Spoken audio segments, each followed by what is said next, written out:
தேவனுடைய வார்த்தைக்கு நேராய் நாம் கடந்து போகலாம்.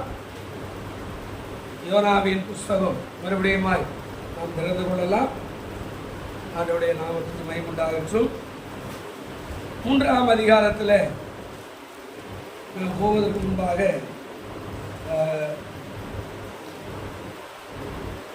முதல் வசனத்தை வாசிக்கலாம். 3ஆம் அதிகாரம் முதல் வசனம். 2ஆம் தரம் கர்த்தருடைய வார்த்தை யோனாவுக்கு உண்டாகி.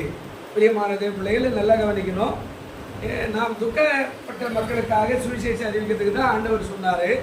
ஆனால் அவன் கீழ்ப்படியில்லை. இதை உங்களுக்கு எல்லாருக்கும் தெரியும் அந்த சம்பவம். அவன் கீழ்ப்படியாத போயிட்டான். கடவுள் சொல்றாரு, இப்போ நம்முடைய வேலை என்ன அப்படின்னா, என்ன சொல்றாரோ அதை செய்யும் போது ஆண்டவர் நிச்சயமா நம்ம ஆசீர்வதிப்பார். அல்லேலூயா. நாம அதாவது அவர் சொல்றதுக்கு ஏற்குமாறா நாம செய்யும் போது நமக்கு ஆசீர்வாதத்தை குறைச்சிருவார் ஆண்டவர். நீங்க நிறைய பேர் அவர் சொல்றதை நம்ம எப்போ கேட்கறதில்ல. அவர் எப்படி சொல்லுவாரு, அதுக்காக நான் எப்படி செய்வேன், அவர் சொன்னா நான் பண்ணுவேனா அப்படின்ற மாதிரி எல்லாம் நிறைய பேர் சொல்லுவோம். ஆனா அவர் என்ன சொல்றாரோ, போனா போ, வானா வா. அவர் சொல்றாரு, நீ போய் நினிவேயுடைய பாவம் பரலோகத்தில் எட்டிடுச்சுப்பா, அந்த ஜனங்களெல்லாம் கதறாங்க, அக்கிரமம் அதிகமா இருக்குது, அந்த தேசத்துடைய பாவம் கொஞ்சம் நெஞ்சு இல்லை, அந்த பாவத்துக்கு பரிகாரம் பண்ணணும். ஏன்னா நான் நீதி உள்ள தேவன், நியாயம் உள்ள தேவன், நியாயாதிபதியா இருக்கிறேன், ஜட்ஜ்மெண்ட் கொடுக்கணும். யாருக்கெல்லாம் பாதிக்கப்பட்டாங்களோ அவர்களுக்கெல்லாம் ஜட்ஜ்மெண்ட் நான் சரியா கொடுக்கணும். நீ போ, என்னுடைய ஸ்தானாதிபதியா இருக்கிற, நான் உன்னை அனுப்புறேன், நீ போய் நான் சொல்றது நீ போய் சொல்லு. இவன் என்ன பண்றா, இவருக்கு ஒரு வேலை இல்லைப்பா. ஆமா, சும்மா அங்கே போ அங்கே போடுவாரு, அப்புறமா அங்கே போய் எதனா தேவைப்படுவார், தேவையில்லாத காரியமெல்லாம் பண்ணுவாரு. ஒருவேளை நம்ம சொல்றதுக்கு பதிலாக ஏற்குமாறா இவர் மனம் திரும்பி இவரே மனம் மாறி வேற எதனா காரியத்தை செஞ்சிருவாரு, நான் அதை செய்ய மாட்டேன் அப்படின்னு சொல்லி இவன் ஒதுக்கிட்டான். ஆனா கர்த்தர் அவனை மறுபடியும் அழைக்கிறார். அதேமாதிரியே நமக்கு ஒரு கிருபை ஆண்டவர் கொடுத்தாருன்னா நம்ம சரியா செய்யும் போது நம்முடைய ஓட்டம் சரியான பாதையில் இருக்கு. நிறைய பேர் அந்த கிருபையை விட்டுறோம். அவர் சொல்ற அந்த கிருபையெல்லாம் நான் மறந்துடும். இவர் எந்தப்பா போப்பா அப்படின்றோம். பாருங்க, அவனை தான் வேணும் ஆண்டவர், அவருடைய சித்தம், அவன் தான் திரும்ப வரணும். வேற ஒருத்தனை ஆண்டவர் நியமிக்கல. நீங்க நிறைய காரியங்களை பார்த்தீங்கன்னா உங்களை கொண்டு செய்ய வேண்டிய வேலையை உங்களை கொண்டு தான் ஆண்டவர் செய்வார். அல்லேலூயா. அது என்ன கொண்டு என்ன செய்ய மாட்டாரு, செய்ய மாட்டார். இந்த இடத்துல நான் வரும்போது பள்ளம் 10 அடி பள்ளம், இவ்வளோ உள்ள போயிடுது, இவ்வளோ வயிற்றுக்கு பள்ளம் உள்ள இருக்குது. அந்த இடத்துல படிக்கட்டில் 10 படிக்கட்டு இறங்கி தான் உள்ள வந்து ஆராதனை பண்ணும். வரும்போதெல்லாம் கேள்வி பண்ணாங்க எல்லாரும், இதெல்லாம் கோயிலா, இதெல்லாம் கோயில், யார் வருவா, எப்படி வருவா சொன்னேன். அதெல்லாம் எனக்கு தெரியாது, கடவுள் இங்கே தான் காட்டுறாரு. அதெல்லாம் நீ சொல்றதெல்லாம் நம்ப முடியாது. கடவுள் எப்படி காட்டுவார், பள்ளத்திலே காட்டுவார், இல்லையே தான் காட்டுறாரு. நானும் முடிய அலைஞ்சேன். இந்த இருந்து தேரடியிலேருந்து எல்லா பில்டிங்கெல்லாம் பார்க்குறேன். இந்த பில்டிங் நல்லா இருக்குமே, இந்த பில்டிங் நல்லா, இந்த பில்டிங் நல்லா இருக்குமே. ஆண்டவர் இல்லை இல்லை இங்கே தான் இருக்குது வா அப்படின்னு எடுத்துட்டு வர்றாரு. பாருங்க, அவர் என்ன சொல்றாரு, இதுதான் அப்படின்னா ஆண்டவர் சொல்றாரு, அந்த வார்த்தையின்படி அவர் செய்ய அவர் வல்லவராய் இருக்கிறார். இப்போ அவனை 2வது முறை இழுக்கிறார். பாருங்க, நான் ஆண்டவரை இடமும் கிடைக்கல, ஒன்றும் கிடைக்கல, ஓ ஆண்டவரை விட்டுறேன், ஆண்டவரை உரிமை வேணாம், கூட போயிடுறாரு. ஏன்னா நான் முடி என்ன பண்றது, நான் என்னால் முடி வரைக்கும் செய்யறேன், எதுவுமே கிடைக்க மாட்டேங்குது, சரியா இடம் இல்லை, ஒண்ணுமே இல்லை, உடனே என்னத்துக்கு முடியும், இல்லை இல்லை உனக்காக நான் வச்சுக்கிறேன். பெரிய மனவுல நீங்க வந்திருக்கிறீங்கல்ல, உங்களுக்காக ஆண்டவர் ஆசீர்வாதத்தை வச்சிருக்கிறார். அல்லேலூயா. ஆனா அதை சரியா புரிஞ்சுக்கணும். அவர் சொல்லுவாரு, ஒருவேளை அவர் சொல்றது வித்தியாசமா தெரியலாம். இவரு என்னப்பா அழிக்க சொல்றாரு, இவரு என்னப்பா போய் கூட்டு மாண்டுறாரு, அவன் பொல்லாதவன், அவனை போய் கூட்டு மாண்டுறாரு, இவன் நல்லவன், இவனை போய் அழின்றாரு. நாம நினைச்சுக்கிறோம் அவன் நல்லவன். ஆனா உள்ளத்துல அவருக்கு தான் தெரியும் அவன் நல்லவனா வல்லவனா. அல்லேலூயா. இவன் மோசமானவன், அவருக்கு தான் தெரியும் இவன் மோசமானவனா, இவன் தாழ்மை உள்ளவனான்னு அவருக்கு தான் தெரியும். அதனால தான் வருவான இவன் மறுபடியும் கூப்பிடுறாரு, வா. ஒரே சுத்திட்டு மறுபடியும் இந்த இடத்துக்கு தான் வரேன். என்னடா இது, என்ன நம்ம போய் சும்மா வரணுமே அப்படி. இந்த கடை இந்த கடையெல்லாம் கிடையாது, வேற ஒரு காரியமா இருந்தது. இந்த பள்ளத்துல வந்து என்ன பண்றது, ஆண்டவர் எல்லாரும் கேள்வி பண்றானு, எல்லாரும் கேள்வி பண்றானு. பாருங்க, யாரை கொண்டு எதை செய்ய வேண்டும் என்று தேவன் தீர்மானித்திருக்கிறாரோ அவர்களை கொண்டு அதை செய்ய அவர் வல்லவராக இருக்கிறார். அல்லேலூயா. சகோதரி ஹாஸ்டலுக்கு போனாங்க, பிராமண சகோதரி, 16 பேர் ஆண்டவருக்குள்ள ரட்சித்தார். காலேஜ் வாழ்க்கையில் அவங்க சாப்பிட்றதே இல்லை, ஏசுனார் ஏற்றுக்கிட்டாங்க. அவங்க காலேஜ் வாழ்க்கையில் போய் மொட்டை மாடியில் ஜெபம் பண்ற இடம் இல்லாம மொட்டை மாடியில் போய் ஒரு மூலையில ஒரு பேப்பரை நியூஸ் பேப்பர் வச்சுட்டு அது மேல உட்காந்து அந்நிய பாஷை பேசி ஜெபம் பண்ணுவாங்களாம். இல்ல கூட இருக்கிற ஃப்ரெண்ட்ஸ் எல்லாம் சொன்னாங்களாம், இவன் எங்க போறா, சாப்பாட்டுக்கு வர மாட்டேன்றா, மத்தியானம் எங்க போறாளே அப்படின்னு அவங்க வாட்ச் பண்ணி என்ன பண்ணிக்கிறாங்க, மொட்டை மாடிக்கு போறா, பக்கத்து வீட்டுக்காரர் யாரான லவ் பண்ணுவா இல்ல வேற எதுனாவா, எதுக்கு போறான்னா இவங்க ஒரு நாள் அப்படியே கண்டுபிடிச்சி பின்னாடி போய் பார்த்தா ஒரு மூலையில பேப்பர் போட்டு முக்காடு போட்டு அந்நிய பாஷை பேசுது. அந்த அந்நிய பாஷை பேசும்போது அந்த பாஷைக்குரிய காரியத்தில் உரிய சகோதரிங்க அங்க இருக்கிற, என்னுடைய மொழி உனக்கு எப்படி தெரியும்?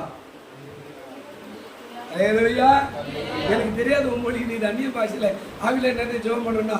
அந்த ஒன்று ரட்சிக்கப்பட்டு அந்த காலேஜ் வாழ்க்கை விட்டு 3 வருஷம் வெளியே வரும்போது 16 பேரை ஆண்டவருக்கென்று என்ன செய்தாங்க, 16 பேரை ரட்சிப்பில் நடத்திட்டு ஒரு பிராமண சகோதரி வெளியில வந்துட்டாங்க. பிரியமானவர்களே, உன்னை கொண்டு எதை செய்யணும் ஆண்டவர் நினைக்கிறாரோ அதை செய்தே முடிப்பார். இங்கதான் எனக்கு இடம், இங்கதான் கூட்டு வந்து வச்சு இதை சரி பண்ணி இங்க பல திருமணங்களை செய்ய, பல பேர் ஆண்டவருக்குள்ள நடத்த, பல பேரை ஞானசாரம் கொடுத்து கத்தருக்கு நடத்த ஆண்டவர் கிருபை செய்தார்னா உங்களை கொண்டு என்ன செய்யணும்னு வச்சுக்கிறாரோ அதை செய்வார். யோனாவை திரும்ப இருக்கிறார்.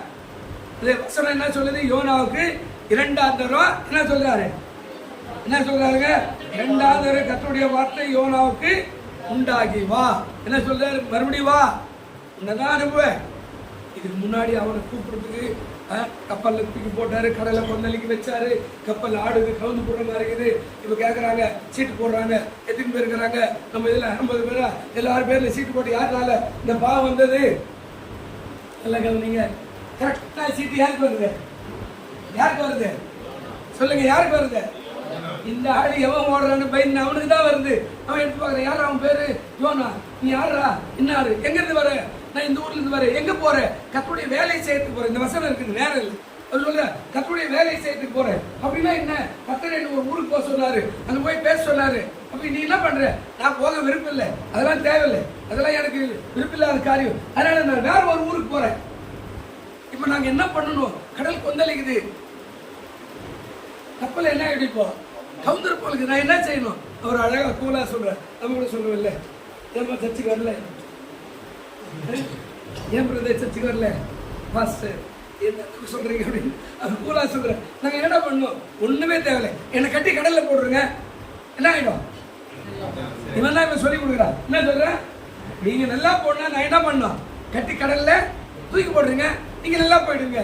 இவன் பயப்படுறான், ஆண்டவரே இவன் என்ன சொல்றான், கடல் எப்படி போடுறது, நாங்க இது எங்களுக்கு தூரமா இருக்குதா. அவன் சொல்றான், சாமி எங்களை மன்னியும், அந்த கீழே சொல்ற, சாமி எங்களை மன்னியும். இவன் என்ன சொல்றான், இருந்தாலும் நாங்க நல்லா போய் சேரணும், நாங்க அவன் செய்யறோம். கட்டினாங்க, தூக்கி கடல்ல வீசினாங்க, கடல் கொந்தளிப்பு நின்று விட்டதே. நீ ஆண்டவருக்கு சரியா நடக்கலன்னா உன் வீடே கொந்தளிப்பாய் மாற்றி விடுவார் ஆண்டவர். ஏன் தெரியுமா, உன்னை ஆண்டவர் கூப்பிடுகிறாரு, உன்னை கொண்டு செய்ய வேண்டிய வேலை செய்யணும், சபையில செய்யணும், உலகத்துல செய்யணும், குடும்பத்துல செய்யணும், காலேஜ்ல செய்யணும், வேலை ஸ்தலத்துல செய்யணும். உன்னை கொண்டு எதை செய்யணும்னு ஆண்டவர் விரும்புகிறாரோ அதை நீ செய்யறதுக்கு மறுத்தியன்னா உன் வீடு கூட கொந்தளிப்பு, ஆபீஸ் கொந்தளிப்பு, உன் சபை கொந்தளிப்பு, உன் போற பிரயாணம் கொந்தளிப்பு. ஏன் தெரியுமா, ஆண்டவருக்கு விரோதமாய் நாம் என்ன செய்யக்கூடாதா, நடக்கக்கூடாது. பாருங்க, கட்டி தூக்கி போட்ட உடனே கடல் என்ன ஆயிடுச்சு, அமைதி ஆயிடுச்சு. என்ன ஆயிடுச்சுங்க, கடல் அமைதி ஆயிடுச்சு. அவங்களுக்கு ஒரே சந்தோஷம், இன்னும் சொன்ன மாதிரி ஆச்சு. இவன் நினைச்சா சோத்திரம் கடல்ல முழுகிடுவோன்னு, ஆனா மேல கூட நினைக்கிறாரு, என்ன நினைக்கிறாரு, உன்னை அவ்வளவு சீக்கிரம் என்ன செய்ய மாட்டேன், விட மாட்டேன், இதான் எனக்கு வேணும், நான் சொல்றது செய்யறான நீ போற பாதி. ஆனா அழகா ஒரு வாய் தரல, என்னது மீன் பெரிய திமிங்களும் அழகா தூக்கி போட்ட உடனே இவன் நினைச்சா உள்ள போயிடுவோம். கரெக்டா உனக்கிடுச்சு. இதுல வேதத்தில் இருக்கிறது, அவன் மீன் வயிற்றுல எத்தனை நாள் இருந்தானா, 3 நாள். அந்த 3 நாளா ஆண்டவர் சபையில ஜெபிக்கிறான். அந்த ஜெபம் பண்றதுல ஒரு வார்த்தையை சொல்றான். இந்த பாருங்க, 2ஆம் அதிகாரம் 9வது வசனத்தை கடைசியில் சொல்றாரு, அதாவது நானோவெனில் துதியின் சத்தத்தோடு உமக்கு என்ன பண்ணுவேன், பலியிடுவேன், நான் பண்ணின பொருத்தனைகளை செலுத்துவேன். ரட்சிப்பு யாருதான், எங்க போய் ஜெபம் பண்றா, எங்கம்மா கோயில்ல சேர போட்டு பேரை போட்டு லைட் போட்டு நம்ம என்ன பண்ணுவோம், இங்க வந்து என்ன பண்ண சொல்றோம், இப்போ ஜெபம் பண்றோம். நீயும் அதெல்லாம் முடியாது, சோத்திரம் சோத்திரம் சோத்திரம். என்னன்னா இக்கத்துல போய் மாட்டீங்கன்னா வீட்டுக்கு வயிற்றுக்குள்ள எப்படி இருக்கும், வீடு வயிற்றுக்குள்ள எப்படி இருக்கும், இருட்டா இருக்கும். அதுக்கப்புறம் மீன் ரொம்ப அதுக்கப்புறம் மீன் குடல் எப்படி இருக்கும்? நம்ம கம்மான்னு வாசல் வருமா? சென்ட் வாசல் வரும். எப்படி வரும்? அது குடலுக்குள்ளவே சாணி எல்லாம் இருக்குது. அந்த சாணிக்குள்ள தூக்கி போட்டா கால் வைக்கிறது கிடையாது. ஐயோ சோதரும் சோதரும் சோதரும் சோதரும் நாத்தடிக்குதே, என்ன பண்ணுவேன்? அப்படியே அந்த சாணி எல்லாம் மேல மூட்டலாம் வாய் தரலாம். அந்த சாணி மீனுடைய சாணி எல்லாம் எங்க போதிப்பா? மூக்குல வாயில. ஆண்டவரே, நிறைய பேர் அப்படிதான் இருக்கிறாங்க. எப்படி இருக்கிறாங்க? நல்ல அழகா ஆண்டவர் கூப்பிட்டு வா மகளே மகனே சபையில் ஆராதனை அப்படின்னா அதெல்லாம் நாங்கள் வரமாட்டோம். எங்கேயாவது இக்கட்டில் மாட்டிக்கின்னு போய் வனாந்தத்தில் ஆண்டவரே ரட்சி, ஆண்டவரே ரட்சி, ஆண்டவரே ரட்சி, ஆண்டவரே இப்போ நான் கூட தான் செய்யறாரு. நான் சொல்றேன், ரட்சிப்பு யாருடையது? ரட்சிப்புனா என்னது? மீட்பு. ரட்சிப்புனா என்னது? விடுதலை. ரட்சிப்புனா என்னது? சுகம் கொடுக்கிறவ. ரட்சிப்புனா என்னது? தூக்கி விடுகிறவ. ரட்சிப்புனா என்னது? என்னை காப்பாற்றுகிறவர். அல்லேலூயா. இதுக்கு மேல ஒன்றும் வழி கிடையாது. நீ தான் ஆண்டவரே மீனுக்குள்ள போய் ஜெபம் பண்ற. சரி, மீனுக்கு தட்டார் வைக்கிறது கொண்டு போ. எங்க போறாரு மீன்? எங்க போகுது? கரைக்கு வருது. எந்த கரைக்கு வருது? திருவத்தூர்ல பட்டினத்தார் கோயில்ல இறங்காம பாருங்க கப்பல்ல. இது போய் சுத்திக்கின மீன் எங்கேயோ போயிடுச்சு பாண்டிச்சேரின்னு வச்சுக்க. அங்க தூக்கி போட்ட மீன் அழகா தூக்கின்னு வருது. எங்க வருதுங்க? எந்த ஏரியாவு? எஸ்பி கோயில் தெருவில் வருது, பட்டினத்தார் கோயிலுக்கு வருது. அந்த மீன் காக்கணும்னு அப்பாடா குடும்பா அப்படின்னு திரும்பி பார்த்தா சினிமா காரணம் ஏற நேரத்துக்கு நான் என்ன வந்துட்டேன்? வந்துட்டேனே. எங்க வந்துட்டேன்? எங்க ஏறணும் அங்கே நான் என்ன ஆயிட்டேன்? பெரியவர்களே, கர்த்தர் சொல்லுகிறார், என் வேலையை அசதியா செய்தேனா உனக்கு கேட்டா வரும். என் வேலையை சரியா செஞ்சேனா உண்டா நான் என்ன செய்வேன்? அதான் கர்த்தருடைய வார்த்தை 2ஆம் தரம் உண்டான ஒண்ணு. இப்போ வாயை மூடிக்கிட்டு ஆண்டவரே சொல்ல என்ன ஆயிட்டு கேட்கிறேன். நான் கூட உண்மையா சொல்றேங்க. நான் உண்மையா பேசினார் ஏத்துக்கிட்டு இருந்தா எனக்கு இந்த 13 ஆபரேஷன் வாழ்க்கையே வந்திருக்காது. தாறுமாறான காரியம். நான் ஏத்துக்கிறேன். முதல் தடவை ஏத்துனா உங்களை விட மேன்மையா நல்ல பெரிய ஆளா இருக்கும். நான் முதல் தடவை ஏத்துக்கிறேன். 2ஆம் தடவை ஏத்துக்கிறேன். யார் வந்து சொன்னாலும் வேணாம் வேணாம் வேணாம் நல்ல தட்டுனேன். எனக்கு அடி மேல அடி. நீ தாண்டா திருவத்தூர் எங்க வரணும்? எஸ்பி கோலுக்கு நீ தான் வரணும். உன்னை கொண்டு தான் செய்வேன். அது வரைக்கும் நான் விட மாட்டேன். அருன்னு அறுத்து நார் நேரம் கிழிச்சு தூக்கிட்டு வந்து இங்கதான் போட்டாரு. கத்தருக்கு சோதரம். இப்போ ஊழியரும் இப்போ நிறைய அதுக்கான விலைக்கரைய நிறைய ஆயிடுச்சு.